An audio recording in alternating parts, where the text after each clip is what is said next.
Alhamdulillahilladzi an'amana bi ni'matil imani wal islam wa nusalli wa nusallim ala khairil anam sayyidina wa maulana Muhammad wa ala alihi wa sahbihi ajma'in. Allahumma aftah alaina futuhal arifin warzuqna fahman nabiyyin wa ilhamal malaikatil muqarrabin bi rahmatika ya arhamar rahimin. Amin ya rabbal alamin. Apa khabar semua? Alhamdulillah, masya-Allah. Saya mulakan dengan satu hadis. Saya suka sangat kalau majlis-majlis ilmu ni saya akan mulakan dengan hadis yang ini ya. Nabi Muhammad sallallahu alaihi wasallam berpesan dengan penuh kasih sayang kepada kita, man salaka tariqan yaltamisu fihi ilman sahalallahu lahu bihi tariqan ilal jannah. Yang bermaksud sesiapa yang mengharungi satu jalan untuk menuntut ilmu, maka Allah akan mudahkan baginya jalan menuju ke syurga. Jadi amin ya rabbal alamin. Jadi ini saham kita tahu. Ya, ini pelaburan kita, benih kita ni yang kita tanam di dunia ini, insya-Allah akan dapat di akhirat nanti ya, dalam bentuk jalan sebagainya. Baik, kita ada dalam sampai pukul berapa? 10.30. Ya, dalam 1 jam ya. Tiba-tiba suara saya berubah Dalam tempoh 1 jam ini 9.45 sampai 10.30 nanti ya. Lepas tu kita start dah 9.30. Kita akan membicarakan berkenaan dengan konsep kejiranan ataupun kejiranan ya. Siapa yang tak ada jiran angkat tangan? Semua ada jiran. Semua ada jiran. Lagilah duduk dekat kawasan Ampang ni, betul tak? Padat ya. Okey, pandang sebelah, pandang kiri, pandang kanan, semua jiran kita. Dan insya-Allah pada perbincangan kita dalam waktu ini, bulan Rejab, awal Rejab, sangat baik tajuk yang diberikan kepada saya tentang kejiranan. Jadi kita nak lihat pada 3 keadaan ataupun 3 bahagian lah. Yang pertama, erti serta konsep jiran ya. Kemudian apakah hak-hak jiran tersebut, dan yang ketiga adab berjiran. Boleh tu? 3 bahagian. Boleh? Boleh ke cover 1 jam tu? InsyaAllah. Okey. Baik. Terus yang pertama, bila kita sebut jiran, jiran ini mudah ceritanya adalah insan-insan ataupun individu-individu yang tinggal berdekatan dengan kita. Maka Imam Al-Ghazali dia menjelaskan bahawa jiran merupakan orang yang tinggal berdekatan dengannya dari mana-mana arah. Yang tinggal berdekatan dengan kita daripada mana-mana arah. Tolong bagi tahu saya, arah mana tu? Arah, berapa arah kita ada? Arah depan, arah belakang, arah kiri, arah kanan, 4. Lagi? Atas dan bawah. Betul, ada 6 arah. Jadi arah itu semuanya dia seolah-olah macam satu center mengembang daripada depan, belakang, atas, bawah, kiri, kanan. Kita center. Tapi mana yang daripada arah kita tu keseluruhannya sehingga atas dan bawah, 40 buah rumah itu dikira jiran kita.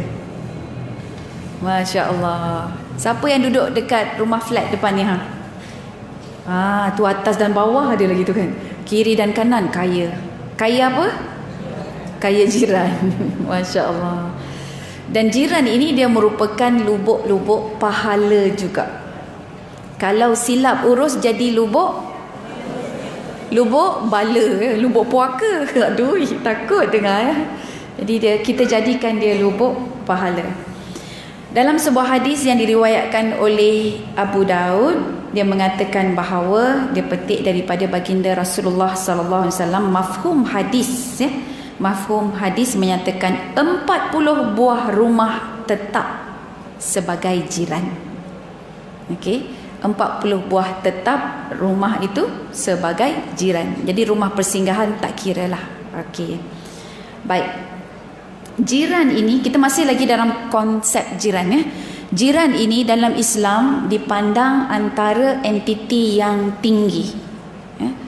Dan dalam ayat Al-Quran Allah telah berfirman, Allah ingatkan kita pasal jiran ini. Surah An-Nisa ayat yang ke-36. Surah apa? An-Nisa ayat ke-36. Firman Allah Ta'ala, A'udzu billahi minasyaitonir rajim. Wa'budullaha wa la tusyriku bihi syai'a wa bil walidaini ihsana wa bidzil qurba wal yatama wal masakini wal jari dzil qurba wal jaril junubi was sahibi bil jambi wa ibnis sabili wa ma malakat aymanukum ila akhiril ayah. Alhamdulillah, faham ya? Oh, tak faham. Dia kena terbuka ayat Quran tu, tengok terjemahan dia. Saya ambil terjemahan dia. Sembahlah Allah. Okey, tulis satu persatu yang saya sebut tu. Pertama, sembahlah Allah, tidak mempersekutukannya. Okey, itu number one. Ini arahan daripada Allah ya. Sembahlah Allah, tidak mempersekutukannya. Itu nombor satu. Kemudian wabil walidaini ihsana, berbuat baiklah kepada dua ibu bapamu. Nombor dua, berbuat baiklah kepada kedua ibu bapamu. Jadi perkataan dia ihsana. Ihsana, berbuat baik. Siapa lagi yang kena dapat ihsan kita ni? Ya. Wa bidzil qurba, kaum kerabat. Dzil qurba, yang memiliki hak kekerabatan. Wa bidzil qurba, nombor 3 tu. Yang keempat, wal yatama. Yatama maksudnya ada ihsan juga. Yatama ni siapa? Betul, anak-anak yatim. Yang kelima, wal masakin. Siapa tu? Orang-orang miskin. Yang keenam, wal jari dzil qurba. Apa dia tu? Jiran yang qurba, dekat. Jiran yang qarib. Qarib tu macam kawan karib kan? Kita kata tu kawan yang dekat. Jiran wal jari dzil qurba, jiran yang mempunyai jarak yang dekat dengan kita.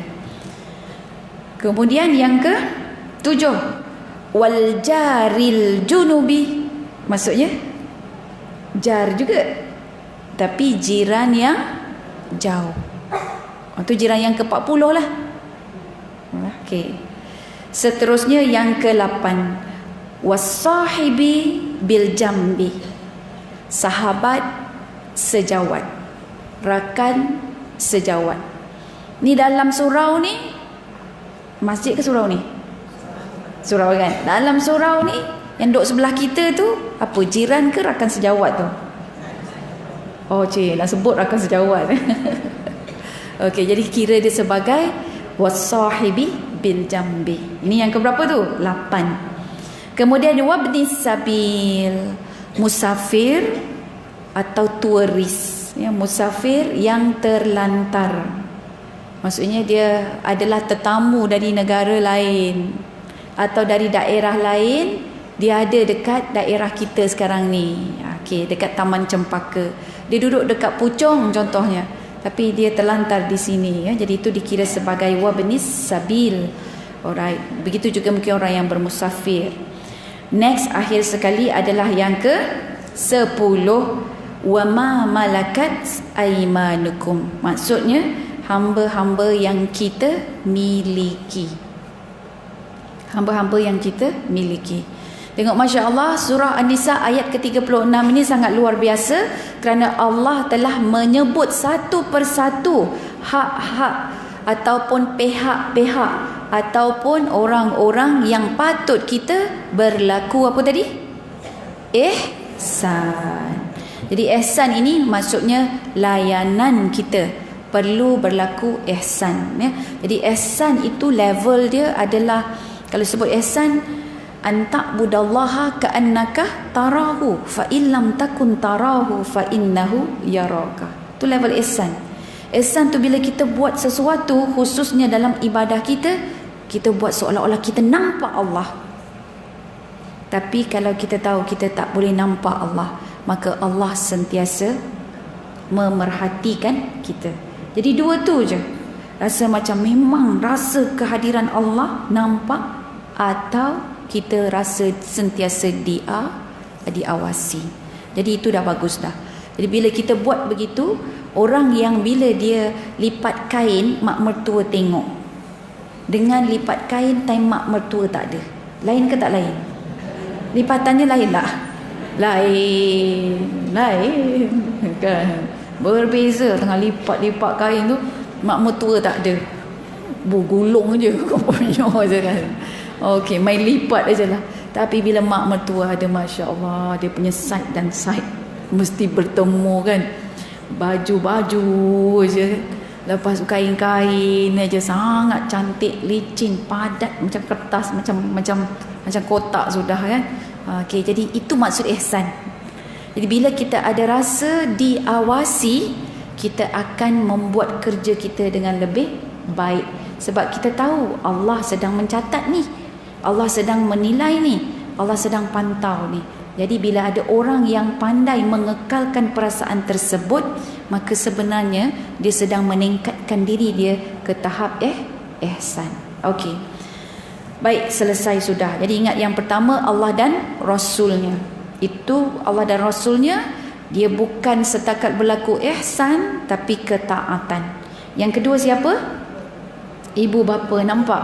Yang mengambil tempat selepas Allah dan Rasulnya siapa? Ibu dan bapa. Selepas ibu bapa dia turun, dia ranking dia turun. Okey, yang ketiga siapa? Sanak saudara kita, adik beradik kita. Yang keempat, anak-anak yatim. Ni lagi anak-anak yatim daripada kalangan kerabat kita, anak saudara kita tu, anak yatim tu kan. Jadi itu lagi lebih penting. Yang kelima, orang-orang miskin. Yang keenam, jiran yang dekat. Yang ketujuh, jiran yang jauh. Tengok, walaupun jiran ini jatuh nombor 6, tapi Allah ulang jiran itu 2 kali dengan memfokuskan pada jarak jiran yang dekat, jiran yang jauh. Jadi nak tunjuknya jiran ini juga adalah satu aspek elemen yang sangat penting dalam masyarakat kita. Kita ada jiran, kita pun jiran dia. Ya, kita jiran sebelah rumah kita ni. Pada dia, kita pula jiran mereka. Yang ke-8, rakan sejawat. Tapi biasanya kita lebih dekat dengan siapa ni? Rakan sekerja ke dengan jiran? Oh, ada yang kata jiran, ada yang rakan sejawat dia. Dua-dualah ustazah saya. Alhamdulillah. Jemaah surau Al-Falah ni dahsyat. Yang ke-9, musafir yang terlantar. Dan yang ke-10, hamba yang dimiliki. Baik. Fokus kita adalah pada nombor berapa katnya? 6 dan 7. Fokus kita adalah 6 dan 7.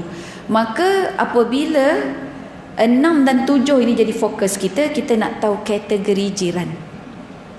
Bila Allah sebut jiran yang dekat, wal jari dzil qurba wal jaril junubi, maksudnya jiran yang dekat dan jiran yang jauh. Sebahagian ulama mentafsirkan wal jari dzil qurba, maksud jiran yang ada silaturahim, kekerabatan. Dia mak kita, duduk sebelah, tapi dia kerabat kita lah, mak kita. Dia makcik kita. Tu sebahagian ulama mengatakan begitu. Yang kurba itu bukan setakat jarak, tapi hubungan darah. Baik. Ada 3 lah kategori jiran.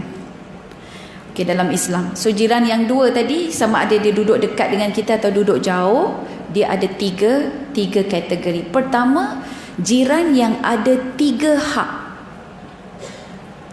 Okey, jiran yang ada 3 hak ini terdiri daripada kerabat kita yang Muslim. Kerabat kita yang Muslim. Apakah hak mereka? Hak yang pertama adalah hak jiran. Hak yang kedua adalah hak agama, hak Islam. Hak yang ketiga adalah hak persaudaraan ataupun kerabat. Boleh tu? Itu kategori yang pertama. Kita tengok kategori yang kedua. Kategori kedua, jiran ini dia ada 2 hak. Tadi 3 hak, sekarang turun pula kepada 2 hak. Masya Allah, kan Islam lah yang bincang-bincang ni punya detail tahu sistem kemasyarakatan kan. Islam yang detail, jiran pun ada terbagi-bahagi hak dia. Yang kedua, jiran yang mempunyai 2 hak. Dia rendah sikit. Siapa dia? Jiran ini jiran yang Muslim. Apa hak yang dia ada? 2 je. Jiran dan agama, iaitu Islam. Hak jiran dan hak Islam. Maksudnya kita kena tunaikan tu, dua-dua tu. Seterusnya, akhir sekali, kategori yang terakhir, jiran yang memiliki 1 hak sahaja. Okey, siapakah dia? Yang non-Muslim, atau sebahagian kita sekarang ni suka panggil belum Muslim. Hak non-Muslim atau belum Muslim. So hak pada dia adalah jiran, 1 saja. Okey. So boleh survey sikit jiran kita sebelah kiri dengan kanan tu, agak-agaknya berapa yang kategori nombor 1 tadi? Berapa yang 40 tu, 40 atas, 40 bawah, 40 kiri, 40 kanan tu kan, kena buat survey. Kalau orang Jawa dulu, sebab saya orang Jawa Jawa, dia orang selalu buat survey time nak raya, sebab dia nak munjung katanya. Munjung tu dia bagi makanan. Kadang-kadang pakai mangkuk tingkat, kadang-kadang masuk dalam plastik. Dia biasa nak puasa, biasa lagi dalam bulan puasa nak raya, dia akan, dan dia kena kira. Saya dulu sebab mak ayah saya Jawa kan, ayah saya, mak saya bukan keluarga Datuk Dusuki, bukan anak Ustaz Dusuki Rani, bukan Jawa, kami Jawa. Nama je Dasuki itu Dusuki, okey. Dia lain. Ada setengah kata Ustazah, kita orang bukannya kisah dah ke du ke kan, asal ada dia, asal ada ki kan, jangan jadi daki sudah. Jadi ayah saya okey, dia suruh senaraikan siapa jiran kita sini, after this one. Nasib tak sampai 40 kak, 40 letih saya kan. Tengoklah ni jiran kita, satu jalan, alhamdulillah, satu lorong tu yang ada cuma 4 buah rumah sahaja. Sebab hujung tu dah tak ada rumah lagi, hujung tu kubur. Kami berjiran dengan ahli kubur ya. Okey, jadi 4. Kemudian yang sebelah sini tak ada pula jalan raya. Jadi tengoklah yang bahagian depan pula dan yang bahagian belakang. So kalau tak ada, time tu depan tu padang sekolah, belakang kebun kopi pula. Kan selamat lempat aje lah kan, jimat bajet kan. Tapi tak ada, sebab ayah saya dia memang orang yang suka bersosial. Jadi dia pun AJK masjid tak ada, dia menyeberang jalan raya. Kena kira juga, tulis jugalah Okey.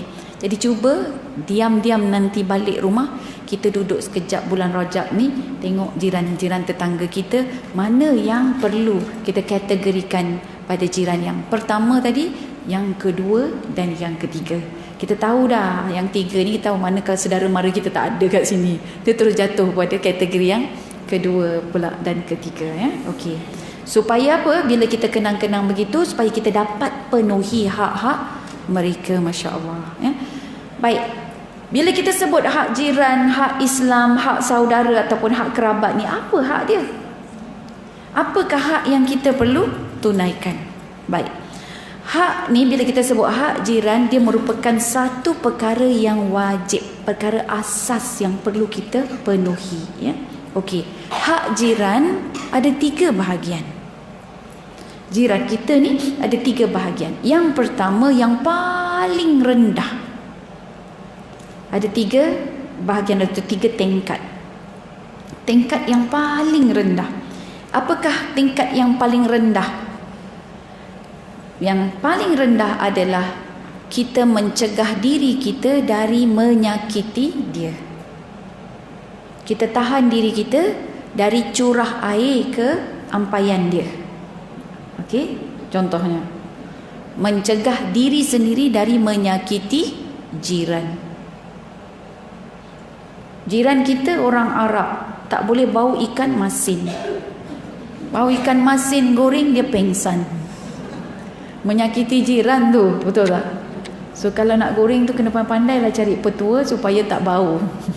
Kan air fryer bau juga kan? Bau juga ya. Nama ikan masin lah kan.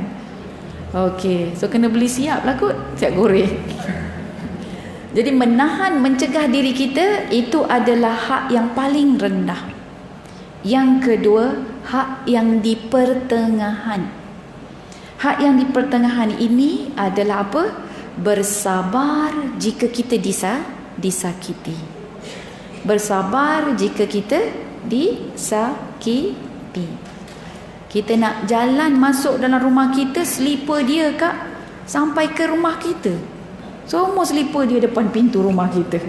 Sabar je lah. Depan rumah dia tu bersih, slipper semua terbongkang-bongkang tempat kita kan. Dia tak menyusun, tapi tempat dia bersih. Pergi ke tempat kita. Macam tu juga sampah. Kan sampah, kita share tangga dengan dia. Tangga tempat dia je yang dia bersihkan. Tangga tempat kita tu sampah daripada tempat dia ke tempat kita. Belum sebut longkang lagi kan. Jadi bersabar. Itu pertengahan tu. Oh okey. Dan yang paling tinggi, ini hak jiran yang paling tinggi ialah bila kita menghormati dia dan kita berbuat baik kepadanya. Yang itu paling tinggi. Okey.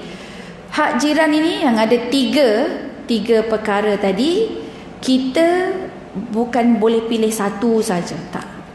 Kita boleh pilih ketiga-tiganya sekali mengikut keadaan dan keperluan. Jadi graf kita tu, kalau graf jiran kita, agak-agaknya lah Rakib dan Atid catit kan ya. Jadi dia mungkin daripada nombor 1 paling rendah, mencegah diri dari menyakiti jiran. Lepas tu dia naik pula kepada bersabar. Kemudian naik pula apabila kita menghormati. Lepas tu kita mencegah lagi. Lepas tu kita bersabar lagi. Kemudian kita menghormati. So dia punya graf tu dia akan pergi ke nombor 1, nombor 2, nombor 3. Bukan macam standard saja. Menghormati je kan. Tapi ada masanya kita perlu cegah diri kita. Ada masanya kita perlu bersabarlah pula ya. Jadi dia perlu graf itu naik dan turun untuk kita aplikasikan hak-hak jiran itu tadi ya. Okey, dapat tu? So kita menghormati jiran walaupun kita disakiti.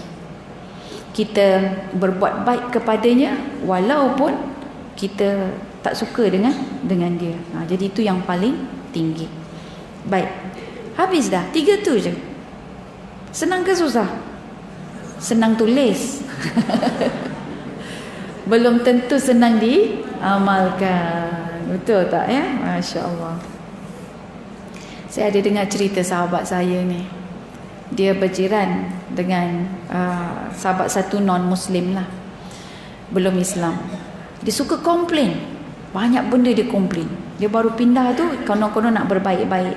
Pindah, dia pun sebutlah, selamat tahun baru Cina. Oh, saya tak terima tu. Sebab mak saya baru meninggal. Dia kata baru mati. Dia kata jadi kalau ucapan tu macam malang pada dia lah. Oh, okey, diam. Lepas tu dia beli buah, ada buah lebih nak bagi dekat sahabat dia tu. Ding dong ding dong ding dong, tak buka-buka setengah jam. Barulah dia keluar.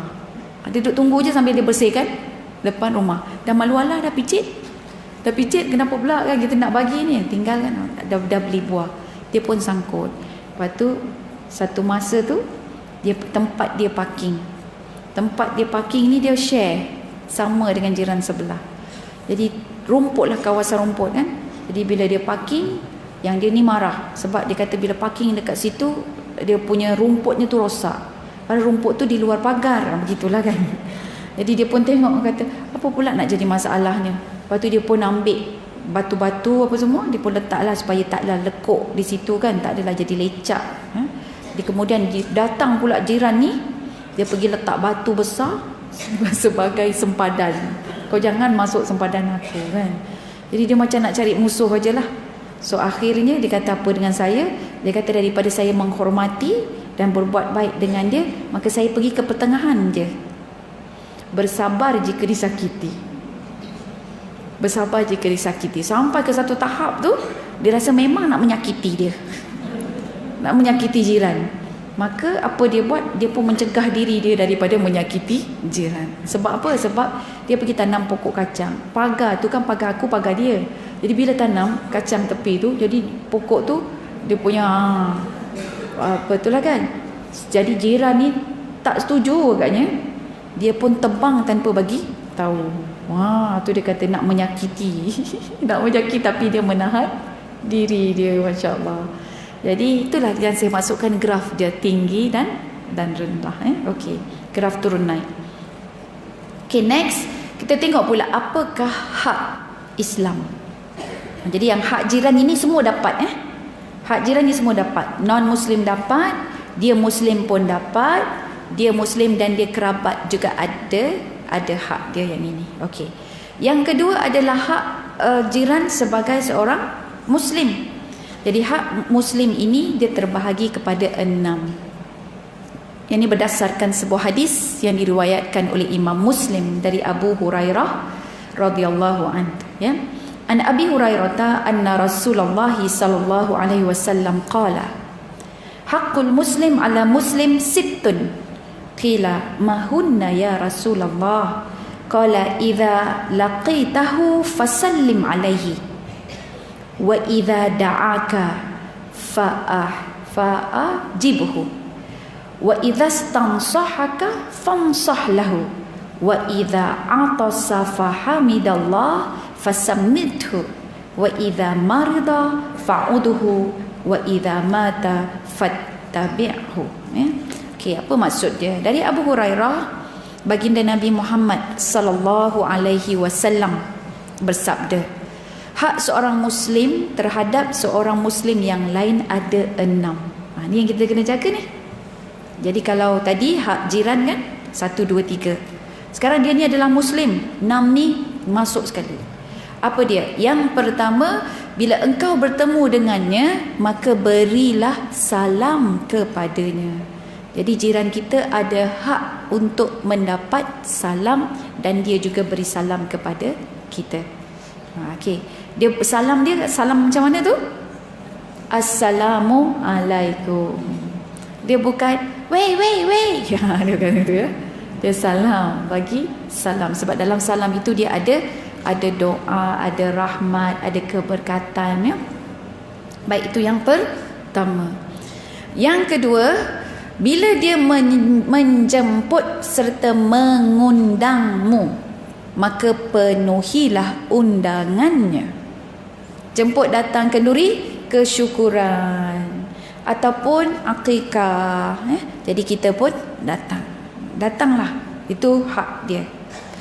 Jadi kalau macam tu, kalau yang bukan Muslim itu tak adalah hak bagi salam. Memang tak ada. Kalau dia jemput kita, kita tak datang boleh ke? Boleh tak datang.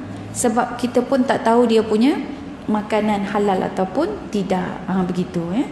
Kemudian yang ketiga, bila dia minta nasihat, berilah nasihat. Bila dia minta nasihat, berilah nasihat. Yang keempat, bila dia bersin plus bertahmid. Apa tahmid? Alhamdulillah. Dia bersin plus bertahmid, maka doakanlah dia agar dia mendapat rahmat daripada Allah. Jadi kita pun dia sebut alhamdulillah. Kita sebut apa? Yarhamkallah, yarhamukallah. Kalau perempuan yarhamukillah. Kalau ramai-ramai berjemaah dia bersin. Satu keluarga bersin jiran kita tu kan. Yarhamkumullah. Tapi kalau sebut yarhamkumullah pun boleh juga, walaupun untuk seorang. Hak yang kelima, bila dia sakit, kunjungilah dia. Dan yang keenam, bila dia meninggal dunia, ikutlah menghantar jenazahnya ke kubur. Jadi itu hak sebagai seorang Islam. Baik. Dapat tu? Alhamdulillah. Sekarang ni hak kerabat pula. Dia jiran, Muslim, kerabat kita. Hak kerabat ada berapa? 5. Kerabat ini disebut zawil arham. Ya, zawil arham ini yang memiliki kasih sayang. Dan sebagian ulama tafsir mengatakan zawil arham ini adalah yang berkongsi rahim. Ya, jadi rahim itu adalah keturunan. Ya, okey. Baik, apakah hak-hak kerabat? Nombor 1, hak silaturahim. Jadi hak silaturahim itu yang kita kena jaga tu. Silaturahim, hubungan persaudaraan ataupun kekerabatan. Yang kedua, perkataan rahim juga dimaknai dengan kasih sayang. Jadi kalau ada kerabat kita, dia ada hak untuk mendapat kasih sayang daripada kita. Yang ketiga, hak penjagaan. Kalau ada kerabat kita, mungkin kita perlu jaga. Kita wali kepada anak-anak dia, dan dia anak yatim lah pula, maka kita ada hak untuk penjagaan. Yang keempat, hak sedekah, nafkah, biaya, hak pembiayaan. Okey. Dan yang kelima, hak tarbiyah. Hak tarbiyah ini adalah keperluan ilmu, pendidikan dan juga bimbingan. Masya Allah. Baik, selesai sudah. Okay, jom balik. Ada lagi adab. Jadi kita membicarakan tadi tentang hak. Jadi hak-hak tu, kemudian adab. Apa beza hak dengan adab? Hak ini merupakan kewajipan yang paling asas. Manakala adab ini yang membentuk nilai-nilai ihsan. Jadi kalau hak tu kita kena tunaikan, tu hak dia, antara kewajipannya. Tapi kalau adab, yang itulah yang diperjuangkan oleh baginda Nabi Muhammad sallallahu alaihi wasallam. Bukan bermaksud orang-orang Arab dulu yang jahiliah itu dia tidak ada tanggungjawab. Dia ada tanggungjawab dia.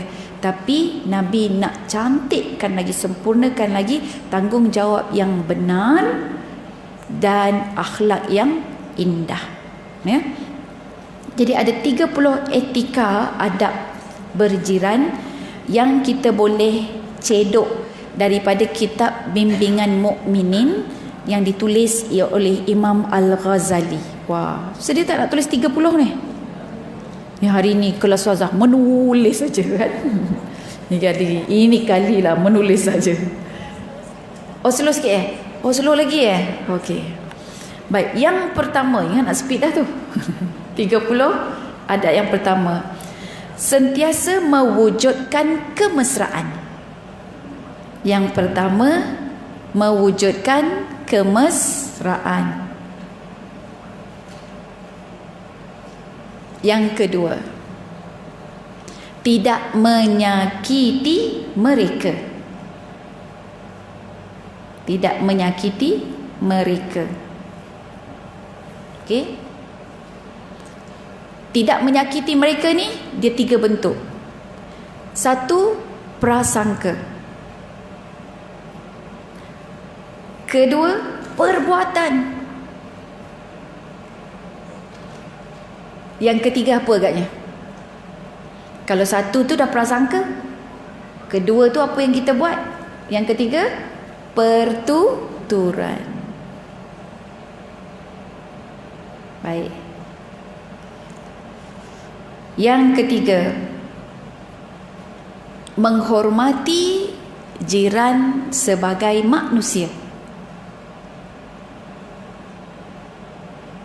Menghormati jiran sebagai manusia. Tu maksudnya kalau kita memberi sesuatu, berilah dengan tangan kanan, kan? Bila dia jalan, beri laluan. Okey. Yang keempat, merendahkan diri. Elak takabbur. Yang kelima, membantu bila diperlukan.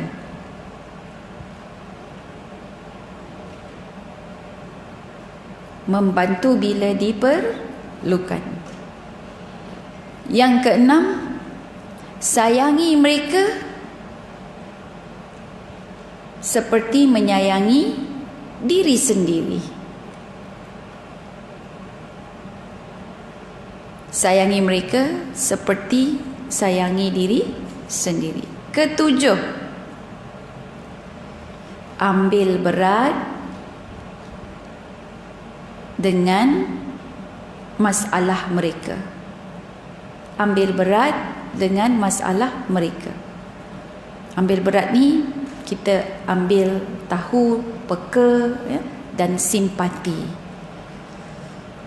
Yang ke-8, tidak menghina.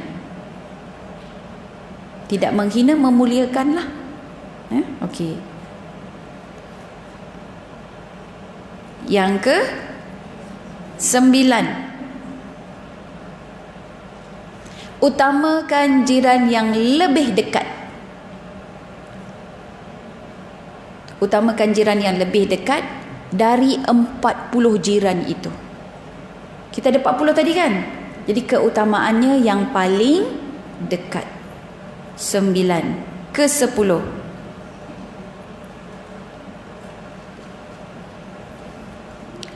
wujudkan suasana tenteram dan damai. Wujudkan suasana tenteram dan damai. So jangan cari gaduh. Jangan cari gaduh. Okey, rehat dulu. 10, ada 20 lagi. Saya tak pasti, saya rasa saya pernah cerita dengan perempuan, tapi kira kalau dah cerita pun buatlah macam tak pernah dengar cerita ni. Okay. Saya ada kisah seorang sahabat saya yang tinggal berjiran. Jiran dia ni Masya Allah suka sangat dengan kucing. Lebih daripada 10 ekor. Bagi makan, tapi tak pandai carikan tempat najis. Jadi kucing dia yang lebih daripada 10 ekor itu peliklah pula, bila nak buang najis dia pergi ke rumah jiran-jiran. Dan jiran dia yang satu lagi ni, yang saya cerita ini, dia suka bercucuk tanam. Satu masa dia buat batas. Dia tunggu batas itu kira macam biar mesra lah sedikit kan. Bila balik itu nampak banyak tumpuk-tumpuk di atas batas tu. Tumpuk-tumpuk tu, kalau tumpuk yang ada cerah masa depan untuk segar, untuk apa orang kata rimbun lah baja, tak apa kan. Dan kebetulan pula dia batas tu dia dah letak biji benih, so mati semua sebab terlalu panas baja dia tu kan, tumpuk-tumpuk tu. Dan okey lagi, tak apa lagi, sehinggalah kemudiannya kucing sebelah, jiran sebelah masuk ke dalam rumah dia daripada cermin tingkap mana entah yang terbuka tu. Jadi bila masuk ke dalam, nampak kain longgokan yang belum dilipat. Dah faham dah tu. Jadilah itu tempat pembuangan najis dia. Dengan bau kencingnya, dengan najisnya lagi. Memang betul-betul boleh mendatangkan rasa marah. Tu tengok hak jiran tu, hak jiran. Jadi yang paling sedikit adalah kita apa? Mencegah diri kita dari menyakiti jiran. Tapi kita rendah itu sangat susah kita buat, betul tak? Dan waktu malam tu dia tak boleh tidur. Dia tak boleh tidur. Dia rasa punya geram lah dengan jiran sebelah ni. Nak tanya-tanya kan? Tapi dia buat apa? Dia pun terus ambil wuduk, dia solat, dia mengaji, dia menangis. Sebab dia penat sebenarnya. Balik daripada kerja tengok benda tu, terpaksa basuh balik kan. Dia menangis saja. Menangis dia tertidur. Dah tertidur tu sampailah esok pagi. Tak ada dapat mimpi apa, tak ada. Tak ada mimpi apa-apa, tak ada. Besok pagi dia pun pergi kerja sebagaimana biasa. Dan kemudian kebetulan staf-staf bawahan dia, dia bos ya, staf bawahan dia cerita pasal kucing. Cerita pasal kucing. Dia ni memang tak pandai bela kucing dan tak tahu bela kucing. Dan tak suka kucing sebab bulu dia kan, sebab dia macam-macam lah kan, dia tak boleh. Dan anak dia pun ada beberapa orang semput asma. Okey. Jadi kemudian dia dengar Dia orang pun bercerita-cerita, jadi dia pun menyampuk sama duduk sebelah. Duduk sebelah, dia tanya. Tapi dia tak cerita masalah dia. Dia tanya, tengoknya saya dengar ni, saya kata, ya Allah, baiknya orang ni. Dia tanya, dia kata, kita kan kalau ada masalah dengan kucing yang suka berak dekat rumah orang lain, kita nak buat apa dengan kucing tu? Apa yang kita boleh buat ni? Dia sebab tanya pada pencinta kucing lah. Dia tahu. Lepas tu dia kata, alah, dia kata, puan, senang je puan. Beli pasir najis kucing. Dia kata, beli pasir najis kucing tu, jadi biar kucing tu nanti akan buang najis dia di situ. Kita pun akan senduk buang lah. Lepas tu dia kata, macam mana nak senduk buang? Dia kata, nanti pasir tu akan, dia pun ceritalah proses dia tu kan, akan keras lah. Kata, nanti bau. Dia kata, puan cari yang pelbagai bau. Dia ada flavor limau, strawberry, banana dan sebagainya. Macam-macam lah kan. So dia cerita, dan balik itu Masya Allah, memang dia beli berpack-pack, banyak pack siap, dengan sekali kotak yang besar tu pasir kucing. Dia letak pasir kucing tu dalam kotak yang besar di depan pintu rumah dia, dekat dengan dinding sebelah jiran dia yang bela kucing tu. Dia letak dekat situ. Keesokan paginya bertumpuk-tumpuk memang. Bila dia cedok satu plastik, dia cerita dekat saya, plastik kosong roti gardenia yang saiz panjang. Banyak ke sikit tu? Banyak. Penuh. Berat. Bawa dan dia buang dalam tu sampah. Tapi dia happy. Dia rasa sangat seronok. Sebab dia kata kucing ni tak perlu kena pergi sekolah. Tak payah pergi sekolah, tak payah sekolahkan kucing. Kucing tu tahu kat mana nak buang. Maksudnya lebih mudah mengurus kucing dari mengurus manusia. Baru dia kata, oh mudah kucing ni, pandai betul lah kan. Jadi tambah kerja pula pada dia. Tambah kerja untuk pergi cedok najis kucing. Ada orang pandang dia kata, apalah kau ni, jiran sebelah bela kucing, dapat hasil, engkau dapat tai, dia kata. Ada memang desas-desus macam tu, jiran yang 40 juga lah ni. Tapi dia kata begini, tengok dia punya cara kan, kita kata prasangka apa semua tu kan hilang kan. Dia kata apa? Dia kata, jiran saya ni dia habis duit beli makanan. Saya habis duit hanya untuk beli pasir dia. Dan kucing itu adalah makhluk Allah. Allah akan tanya macam mana kita nanti melayan makhluknya. Jadi kalau jiran saya ini boleh belikan makanan, saya belikanlah pasir dia. Masya Allah. Nampak tak tu? Rukun dan damai tak? Damai dah. Tak ada perang, tak perlu perang. Dia jadikan perkara itu sebagai lubuk saham untuk dapat pahala. Masya Allah. Aman damai. Jiran tu tengok pun, jiran tu lagi rasa kagum dengan jiran dia. Walaupun kau tak suka kucing, tapi kau tahu macam mana nak tambat hati kucing tu.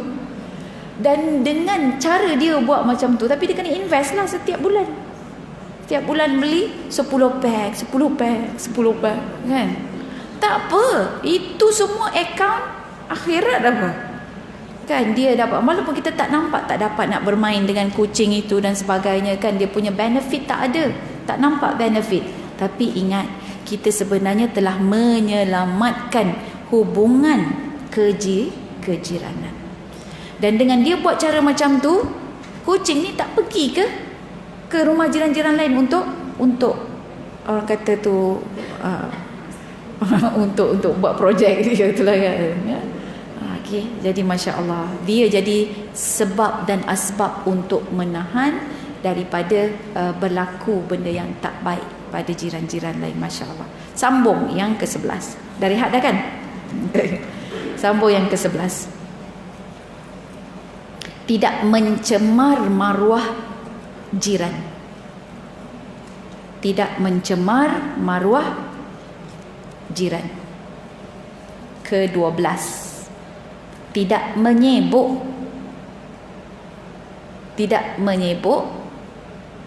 dengan urusan jiran.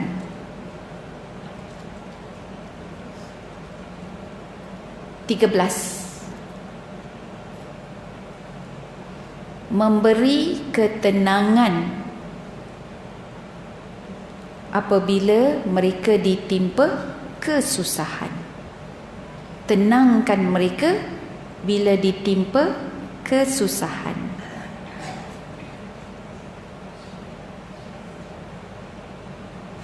Okey. Ke-14. Gembira bila mereka gembira. Sedih apabila mereka sedih. Jangan buat terbalik ya kak. Kau sedih ke? Aku gembira. Okey. Yang ke-15. Menjaga pandangan mata. Menjaga pandangan mata kita dari melihat apa yang dibawa pulang. Menjaga pandangan mata dari melihat apa yang dibawa pulang. So dia tengok, ya Allah, beg IKEA. Bawa apa tu? Beli apa tu kak? Dalam tu penuh je. So jaga pandangan, jaga mata. Yang seterusnya ke-16, mengajaknya ke arah kebaikan.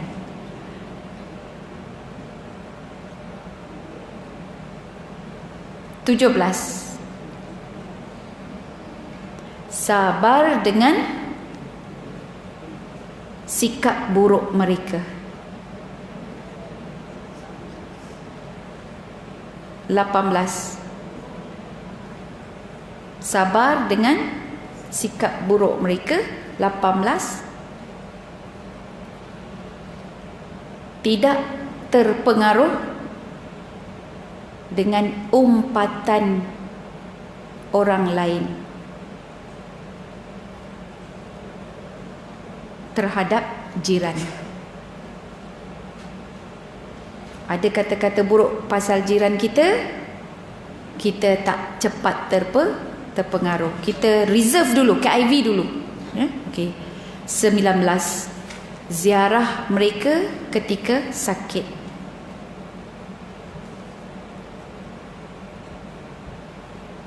20 Urus jenazah mereka apabila meninggal dunia. Baik, 21. Boleh terus? Masya Allah. Tutup aib mereka.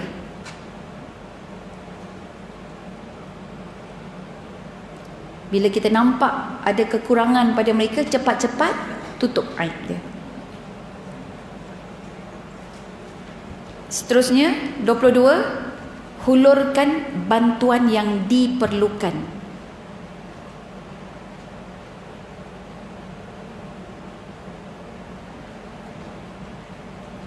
23, mesra dengan anak-anak jiran.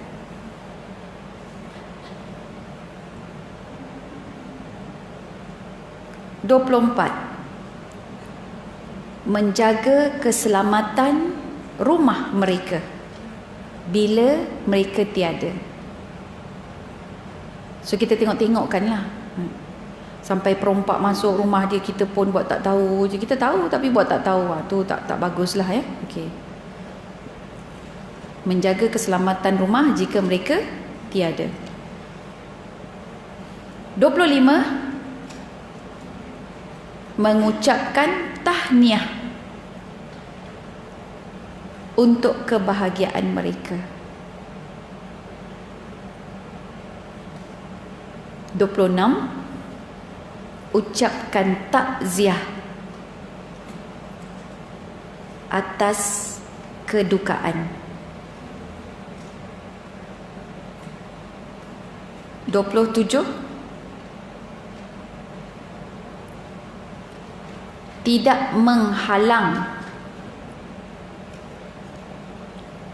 laluan atau manfaat ke rumahnya, ke dalam rumahnya. Tidak menghalang laluan atau manfaat ke dalam rumahnya. Apa maksud dia tu? Contohnya di sini dia tulis tidak bina bangunan tinggi sampai angin tak boleh masuk rumah dia. Kan contoh kita ada rumah ni, jiran kita ada kejiranan, rumah kita extend ke depan. Jadi angin tu tertutup, tak boleh nak masuk ke dalam rumah dia. So yang ini dibagi contoh lah. Kalau macam tu kita menghalang lah.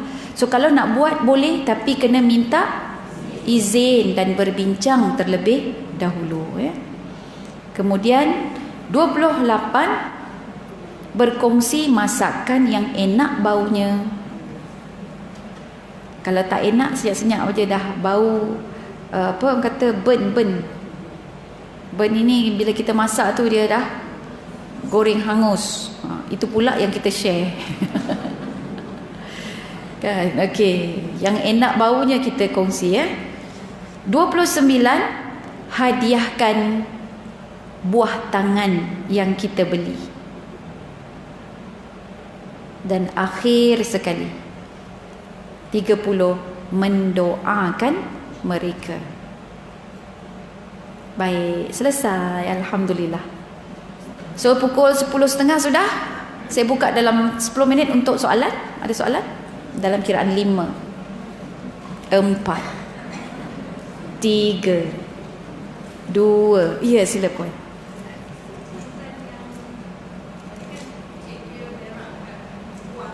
Ya, betul. Apakah pandangan Islam pada jiran yang membela kucing itu? Kalau kita jadi yang itu, maksudnya kita mungkin tak dapat capai hak yang paling rendah lah. Yang paling rendah tu pun kita tak dapat capai. Maksudnya kita tidak menahan diri kita dari menyakiti jiran. So diri kita tu bukan diri kita sahaja, diri kita, keluarga kita, dan juga apa-apa yang kita miliki. Jangan sehingga menyakiti jiran. Kucing-kucing itu kita yang urus. Tapi kalau telah menyakiti jiran, maka kita tak dapat menunaikan hak yang paling rendah sekali. Cuma kita jangan, dengan kata lain, apa orang kata tu, menghukum lah. Hari ni tak dapat ni hak jiran ni. Kita pandang dia tak layak jadi jiran ni, kita kata. Tak ada, doakan dia kan. Jadi bila kita buat begitu, kita layan dengan kebaikan dan kita nampak peluang, insya-Allah dia akan sedar ya, dia akan sedar. Jadi saya cakaplah macam tu, jiran kau tu dia perasan tak awak buat macam tu? Tak ada, dia mungkin tidak berilmu. Tengok sebab apa tak berilmu. Dia kata tak lama tu bila dia nampak saya macam tu, dia pun beli juga pasir. Dia kata dia beli juga pasir kucing, tapi dia tak letak dalam petak kotak. Pasir itu dia pergi sepah atas lantai. Lagi bersepah lah dia punya halaman dia tu. Jadi macam dia tidak ada ilmu. Kita kan ni nak bela kucing, nak bercucuk tanam, kena ada ilmu. Jadi dia buat sebab orang lain buat. Jadi apa yang boleh kita lakukan adalah bila kita nampak begitu, kita jangan kecam dia. Kita fikir cara bagaimana kita nak menyelesaikan masalah masyarakat. Sebab dia itu adalah wakil kepada orang-orang yang mempunyai pattern fikiran seperti itu. Dia bukan seorang, dia berkelompok. Jadi kita fikir macam mana kita nak bangunkan masyarakat. So think as a helicopter view, bukan hanya pada individu. Jadi kita boleh buat tu dalam bentuk mungkin aktiviti di taman perumahan kita, di mana-mana ke. Jom kita buat sesi kelab kucing. Kan, kelab kucing tu kat situ akan ada bimbingan, akan ada nasihat kan, akan ada pencegahan untuk menyakiti jiran dan sebagainya. So insya-Allah Allah akan tengok apa kita punya usaha kan, berbanding daripada apa yang kita capai. Wallahu alam. Jadi terima kasih puan, soalan yang sangat bagus. Kita selesai sudah. Saya mohon ampun dan maaf ya atas segala kekurangan. Balik nanti jangan lupa, sebab saya bawa sekali flyers umrah. Jadi insya-Allah ada anak-anak saya di luar sana tu, dia akan edarkan, ambil yang itu percuma. Tapi dalam masa yang sama juga saya ada bawa buku 365 tips didik anak. Dia harga dia ada, cuba tengoklah, ada beberapa tu. Jadi bolehlah beli untuk bagi hadiah ke, kan, hadiah untuk perkahwinan ke, hadiah untuk anak bersalin ke, kan, hadiah untuk menantu pun boleh juga. Jadi terima kasih, saya sudahi dengan lafaz yang mulia, aku qauli hadza wa astaghfirullahal azim li wa lakum. Wabillahi taufiq wal hidayah. Wassalamualaikum warahmatullahi wabarakatuh.